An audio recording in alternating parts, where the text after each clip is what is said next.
प्रिय विद्यार्थियों, भूगर्भिक संरचना या भूगर्भिक भू आकृतिक अध्ययन में पृथ्वी के आंतरिक अंतर्जात बल के अंदर हम एक महत्वपूर्ण बिंदु वलन पर चर्चा करते हैं। वलन धरातलीय भाग पर स्थित विभिन्न स्थल रूप अंतर्जात एवं बहिर्जात बलों के पारस्परिक अंतर्निर्भर क्रियाओं का परिणाम होता है। यानी कि जो स्थल रूप है वो अंतर्जात और बहिर्जात बलों के द्वारा बनते हैं। ये हम स्पष्ट रूप से समझ लें। अंतर्जात बलों द्वारा धरातल पर असमानताओं का जन्म होता है या उनका निर्माण होता है या आविर्भाव होता है तथा बहिर्जात बल इन असमानताओं को दूर करने का काम करती है, उन्हें परिवर्तित करने का काम करती है। तो अंतर्जात बल असमानताएं बनाती है, मतलब आपके पर्वत पठार, मैदान, घाटियां वो विभिन्न प्रकार की आकृतियों निर्माण करती हैं। और जो पृथ्वी पे जो असमानता है विभिन्न प्रक्रमों के माध्यम से बहिर्जात बल उनको बराबर करता है। वलन क्षैतिज बल के प्रभाव द्वारा चट्टानों पर दोनों ओर से बल का दबाव पड़ता है, जिसके कारण चट्टानें मोड़दार आकृति में एक लहरनुमा स्थल रूप में परिवर्तित हो जाती है, जिसे वलन कहते हैं। जब क्षैतिज बल लगता है किसी चीज के ऊपर तो वो मोड़दार आकृति में एक लहरनुमा जो आकृति बनती है उसे हम वलन कहते हैं। वलन को क्रिया क्षैतिज बल द्वारा चट्टानों के ऊपर उठे भाग को अपनति, यानी जो ऊपर उठा हुआ भाग उसको अपनति और नीचे धसे हुए भाग को अभिनति कहते हैं। समामित अपनति वलन क्रिया द्वारा निर्मित अपनति के दोनों ओर स्थित ढालों को समानता पाई जाती है। असमति स्थित ढालों को असमति अपनति, जब दोनों ढालें असमान हो तो असमति अपनति कहते हैं। समापनति एक वृत्त अपनति के अंदर जब छोटी छोटी अनेक अपनतियां तथा अभिनति में थी। तो प्रिय विद्यार्थियों, दो बातें इसमें आप क्लियर समझ लें कि जब कोई लहरनुमा या मोड़दार आकृति बनती है उसे हम वलन कहते हैं।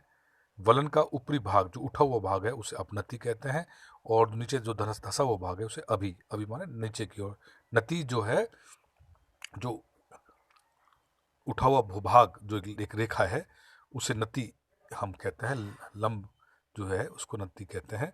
उठे हुए भाग को अपनति और धसे हुए भाग को अवनति कहते हैं। अब इसमें दो प्रकार से भी आपने बताया कि जब दोनों समान रूप से झुकी हुई हो तो उसे सममिति अपनति कहते हैं, और जब एक ज्यादा झुकी और एक कम झुकी उसे हम लोग असमति अपनति कहते हैं। संपत्नति यानी कि एंटी क्लिनिज्म एक वृत्त अपनति के अंदर जब बहुत सारी छोटी छोटी अनेक अपनति और अभिनति हो उन्हें हम संपन्नति कहते हैं। तो 3-4 बिंदुओं पर मैंने आपको से चर्चा करी। अब बात करते हैं वलन के प्रकारों के बारे में। चित्र के माध्यम से भी आप समझ सकते हैं। जब वलन की दोनों भुजाएं बराबर होती हैं तब धरातल से समान कोण बनाती हैं तो उसे सममिति वलन कहते हैं। दोनों बराबर कोण में झुकी हो उसे सममिति वलन कहेंगे। दूसरी असममिति वलन, इस वलन के दोनों में एक भुजा ज्यादा झुकी हो एक भुजा कम झुकी हो उसे असममिति वलन कहेंगे। तीसरी होती है आपकी एकनित या दिग्नित वलन। इसमें वलन की एक भुजा बिल्कुल खड़ी और दूसरी भुजा झुकी हुई होती है, जैसे ऑस्ट्रेलिया की कांक्रीट डिवाइडिंग रेंज इस प्रकार की होगी।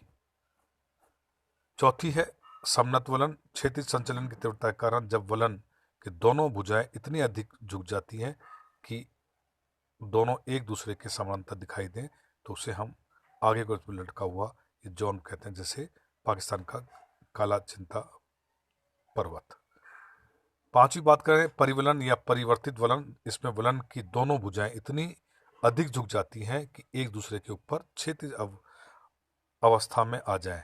दबाव शक्ति की तीव्रता से वलन धरातल के बिल्कुल समानांतर हो जाता है, जैसे यूके का कैरिक कैसल पर्वत। प्रतिवलन या अधिक्षिप्त वलन, जब तीव्र क्षैतिज संचलन के कारण वलन की एक भुजा टूटकर दूसरी भुजा के ऊपर पलट जाती है तो उसे प्रतिवलन कहते हैं। उदाहरण के लिए पीर पंजार श्रृंखला। संपन्नति या पंखाकार वलन, कभी कभी विभिन्न स्थानों पर संपीड़न की भिन्नता के कारण वृत्त अपनति के अंतर्गत कई छोटी छोटी अपनतियां अभिनतियां देखने को मिलती हैं। इसे ही हम संपनति या पंखाकार वलन कहते हैं। उदाहरण के छोटा नागपुर का पठार संपनति वलन कहता है। ग्रीवाखंड या नापे, जब क्षैतिज बल अत्यधिक तीव्र होता है तो वलन की एक भुजा टूटकर वहां से खिसक कर दूर चली जाती है। यह दूर गया हुआ चट्टान का टुकड़ा वहां की चट्टानों को, यानी कि इतना ज़्यादा वलन होता है, इतना ज़्यादा दबाव पड़ता है कि टूटकर आगे की ओर खिसक जाता है, चले जाता है। ऐसी स्थिति को हम ग्रीवाखंड या नापे कहते हैं। तो प्रिय विद्यार्थियों, जब किसी चट्टान पर या किसी आकृति पर दबाव कितना पड़ रहा है और दबाव के आधार पर वो कितनी मुड़ रही है, उसके आधार पर विभिन्न प्रकार के आकारों के विषय में हमने चर्चा करी।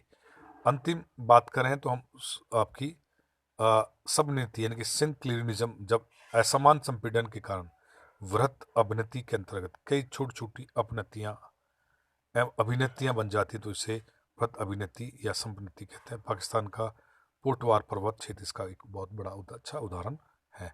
अधिक कोण व न्यून कोण, वलन के दोनों भुजाओं के मध्य बनने वाले कोण यदि अधिक होता है अर्थात 90 डिग्री से 180 डिग्री हो तो उससे खुला वलन, तथा दोनों भुजा के बीच बनने वाला कोण 90 डिग्री से कम अर्थात न्यून कोण होता है तो उसे बंद वलन कहते हैं। तो वलनों के प्रकार के आधार पर, उनकी भिन्नताओं के आधार पर, उनकी विशेषताओं के आधार पर हमने वलन के बारे में चर्चा करी। पुनः बताऊं आपको, तो वलन क्या होता है? किसी चट्टान का मुड़ना या घूमना आपका वलन कहलाता है। सम्मति वलन या असम्मति वलन की स्थिति में हमारी ये स्थिति होती है, और समनत वलन की स्थिति में क्या होगा, इस पर हमने चर्चा करी। परिवलन की स्थिति में क्या चर्चा होगी, इस पर हमने चर्चा करी। प्रतिवलन या अधिसमित वलन की चर्चा होगी, इसकी हम चर्चा करी। संपनति या पंखा वलन के विषय में क्या चर्चा करी, इस पर क्या होगा, इसके विषय में हमने चर्चा करी। तो वलन और उसके प्रकारों के विषय में हम लोग ने बात करी। धन्यवाद।